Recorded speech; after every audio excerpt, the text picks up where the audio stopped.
Assalamualaikum. May tanggap po tayo ngayong Vivo Y01. Naka-open siya pero hindi gumagana yung power switch. Ayan, pag chinarge po natin siya, nag-open siya. Pero, ayan, nagcha-charge. Pag pinindot yung power switch, ayaw gumana. Sira po yung power switch niya. Ayan po. Vivo Y01.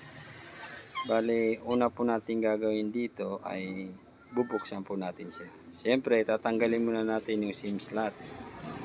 Bale, pag natanggal po natin itong SIM slot, yung takip lang po yung susunod nating tatanggalin.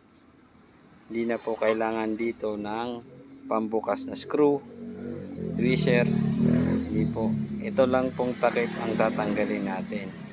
At hindi na po natin tatanggalin yung mga tornilyo. So, ganyan lang po ang pagtanggal niya, no? Kahit kuko.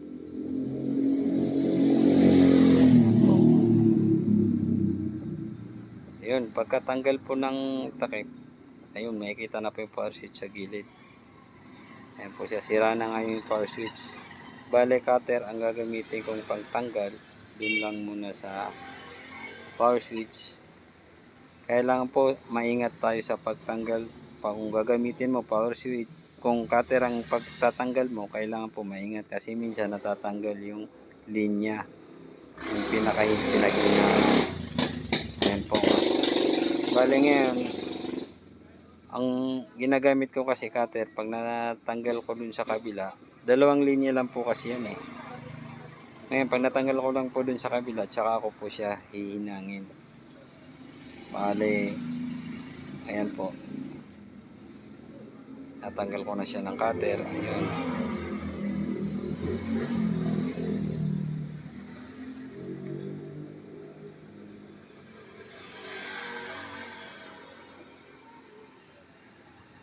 Bale, tanggal na siya. Hihinangin ko na po siya. Ayan po, ginamitan natin siya ng panghinang para malinis yung mga natirang mga parts. Tapos lalagyan din natin siya ng lead wire. Ito po yung power switch na ipapalit ko doon sa tinanggal ko. Ano po yan? Power switch yan ng pang iPhone. Pang iPhone po. Bali, tape po ang gagamitin natin para mahawakan natin. Kasi hindi po yan pwedeng mahawakan yan kasi sobrang liit niyan. Kaya para may patong mo siya dyan, lagi kailangan po ng tape. Idikit mo po siya sa tape para may pating na maayos. Tapos, isakto mo po, pwesto mo ng maayos yung mga dalawang paa niya. Dulo-dulo lang po yan. Tsaka nyo po hihinangin sa dulo-dulo. Ayan. Bali, pipigilan po muna natin siya para hindi siya gumalaw.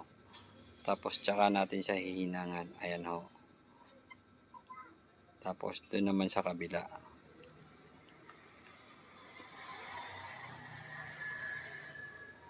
Ayan.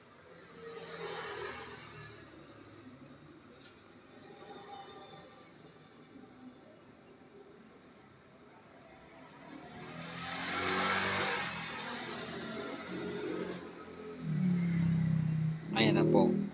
Yung dalawang dulo lang po yung hihinangan. Tapos yan, okay na po siya. Ngayon, pwede na tanggalin yung tape kasi okay na po. Ayan po yung pagkahinang natin sa kanya. Ngayon, pagkatanggal ng tape, pwede nang ikabit yung takip. Sana po makatulong to sa mga nanonood. Magkaroon po kayo ng idea. Ayan po, kinakabit na po natin yung takip. Tapos na po siya. Ganyan lang po siya ikabit, yung takip. Ngayon, tatry ko po pindutin. Okay na po siya. Salamat.